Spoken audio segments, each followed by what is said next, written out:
La adolescencia es una etapa que a los adultos y a los padres nos asusta muchísimo. Creemos que nuestro hijo se va a meter en drogas, nos vamos a pelear a muerte con ellos o que nuestra hija mujer va a salir embarazada. Es en efecto una etapa complicada. Sin embargo, la mejor manera de sobrevivir a ella es entendiendo un poco más sobre el adolescente. Soy Lucía de Altaus, bienvenidos a Tiempo Después. Muy buenas noches, mi nombre es Juan Luis Orrego. El tema de hoy es la conducta de los adolescentes.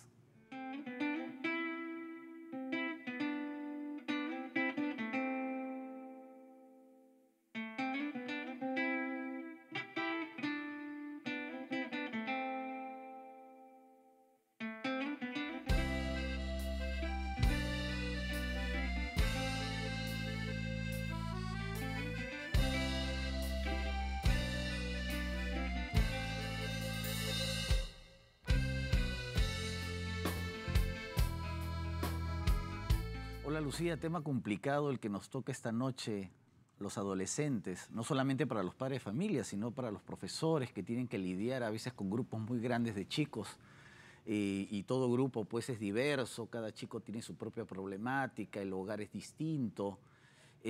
¿Cómo canalizar el tema de la adolescencia a nivel de la pedagogía, a nivel de la relación entre padres e hijos, incluso políticas, ¿no? Por parte del Estado frente a la población adolescente? Así es, sí, yo creo que en el fondo le tenemos tanto miedo a esa etapa que a veces nos bloqueamos un poco, ¿no? Pero qué importante es poder conocer. Vamos a poder conocer un poquito más y entender un poquito más la adolescencia hoy día. Y para eso estamos con Rolando Salazar, que es psicólogo de Cedro. Bienvenido, Rolando. Muchas gracias por la invitación. Y también nos acompaña esta noche Ana Lucía Campos, ella es directora de Cerebro. Muy buenas noches, Lucía. Buenas noches, muchas gracias.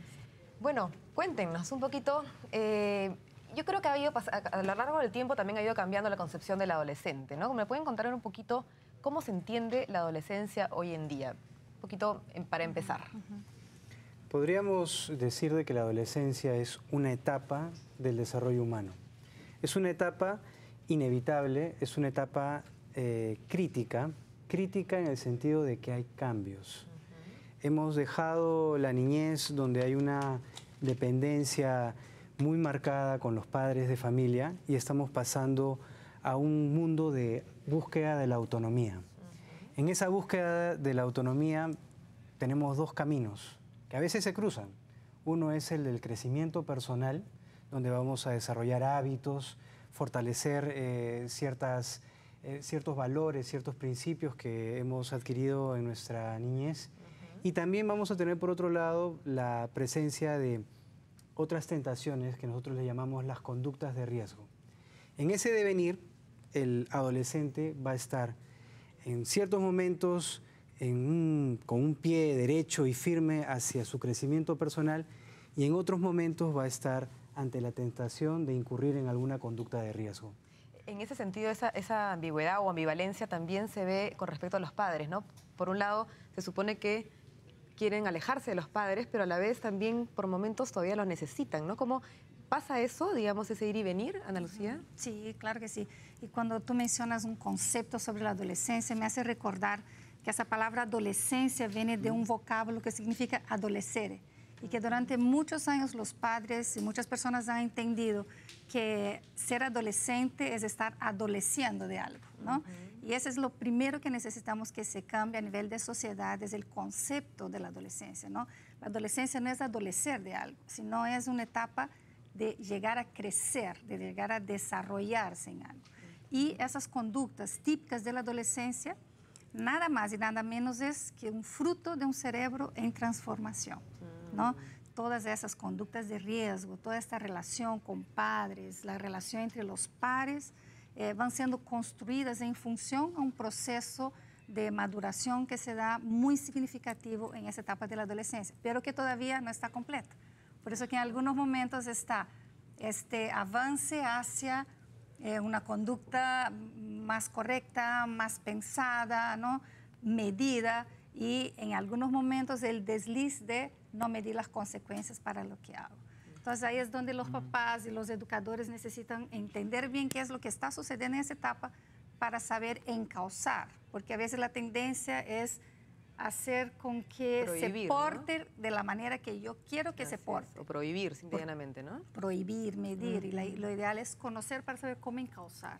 Ahora, Rolando, yo tengo la impresión que la etapa de la adolescencia es un estadio de la vida relativamente moderno, porque como antes la gente se moría muy rápido, las cosas había que acelerarlas, ¿no? O sea, los niños pronto se convertían en hombres, las niñas pronto en mujeres, porque los matrimonios eran muy tempranos. O, por ejemplo, yo siempre cito el caso de Pizarro, ¿no? A los 12 años ya era soldado y a los 15 estaba peleando en las guerras de Italia. Como que no había espacio para la adolescencia, ¿no? Incluso hoy hay algunas culturas, en África, por ejemplo, en Oceanía, donde esa etapa de adolescencia, como tú bien dices, se pasa. De la niñez uno se vuelve adulto. Como un rito, ¿no? Como un rito, exacto. Sin embargo, en la actualidad, la adolescencia, no por eso esta etapa deja de tener características propias. Claro. Por ejemplo, nosotros vemos que los niños paran siempre de la mano del papá, de la mamá. ¿Ya? Cuando llega la adolescencia, muchos de ellos dicen, papá, no me abraces, por favor no me toques la mano, no me tomes de la mano porque ¿qué van a decir? Es decir, esa búsqueda de la autonomía siempre va a estar presente. Ahora, por una cuestión histórica, en algunos casos se ha pasado esa etapa por una cuestión de necesidad del momento histórico. Sin embargo, la adolescencia podemos clasificarla, definirla como un momento en que la persona va a decir, efectivamente, soy yo.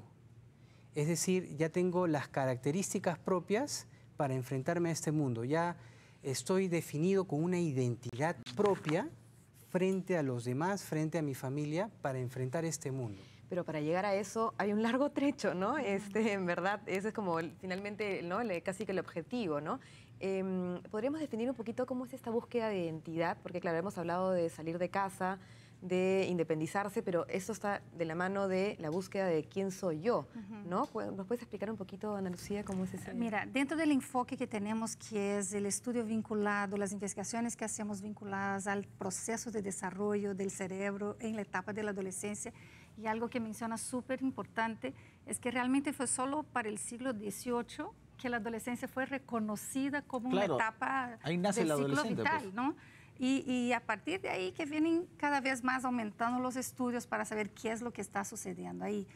Y una cosa muy interesante es que cuando estamos hablando de este niño que pasa a buscar la respuesta de quién soy yo y hasta dónde puedo llegar a ser, ¿no? Porque está ese tira y afloje de los mismos papás, que eso también se da en la primera infancia, ¿no? No, mi amor, no hagas eso porque eres chiquitito, ¿no? Y de otro momento, no, sí tú puedes guardar los juguetes que eres grande. Claro. En la adolescencia hay más o menos un comparativo, ¿no? No hagas eso todavía porque no eres adulto, pero ya puedes resolver tus problemas porque ya eres adolescente, ¿no? Pero, claro. Sí, Ana Lucía, pero ¿la adolescencia es una etapa de transición o tiene características propias? ¿Es una etapa que se puede definir por sí sola? Sí, a partir de las investigaciones en neurociencias sobre el proceso de desarrollo cerebral en la adolescencia, ya se la considera como una etapa del ciclo vital. No es más considerada una transición, o sea, voy a llegar a ser adulto y tengo que pasar por la adolescencia, no. Se habla ya de la adolescencia como una etapa del ciclo vital, se habla sobre la pubertad, que es la puerta, que es la llave que abre la puerta para esta etapa, para la adolescencia, y se empiezan a hacer investigaciones exactamente en esta etapa del desarrollo. Que antes decíamos que la pubertad empezaba a los 13 años, pero ahorita ya sabemos que a los 11 años estamos teniendo muchos chicos y chicas ya entrando a la pubertad. Entonces es un periodo que va más o menos de los 11 hasta los 18 o 20 años. Ahora, estas mediciones cronológicas que estás haciendo, ¿son universales o, por ejemplo, en el caso peruano, puede haber diferencia entre la gente que viene del campo o la población urbana? ¿Existen esos matices? Existen, porque la cultura es uno de los factores del entorno que hace modificar el proceso de desarrollo cerebral, ¿no? Entonces, está toda la influencia genética, entonces hay una programación genética para esa etapa de la adolescencia, ¿cierto? pero el entorno en sí, el ambiente en sí, la cultura va a aportar mucho en este proceso. Entonces, las investigaciones que están más validadas ahorita son investigaciones en un contexto urbano, ¿no? Un seguimiento que se hace con los niños desde 5 hasta 20 años de edad, con acompañamiento a nivel de escáneres para ver cómo se da ese proceso de desarrollo.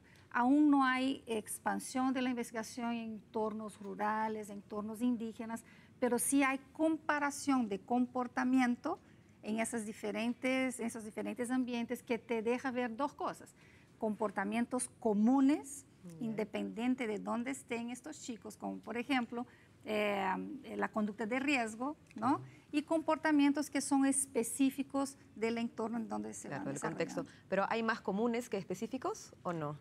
Sí, me imagino, es medio ¿no? compleja la respuesta, ¿no? Pero sí Hay hay algunas que son muy comunes en las diferentes sociedades, ¿no? Y podríamos mencionar como 4 de ellas. El querer correr riesgos, ¿no? Y eso vinculado a una explicación también, porque por el proceso de desarrollo cerebral hay una región a nivel prefrontal, que es una corteza que se llama órbito frontal, que es la que inhibe la acción de estructuras subcorticales, que son las que te estimulan a tener determinadas conductas sin analizar las consecuencias, ¿no? Entonces, esta es una conducta común, ¿no? Correr riesgos sin pensar lo que va a venir, las consecuencias. Ana Lucía, te corto ahí. Las otras 3 nos las cuentas después del corte. Perfecto. Que tenemos que ir a un corte. Nos vamos a un corte y regresamos con mitos y verdades sobre la adolescencia para tratar de entender un poco más. Volvemos.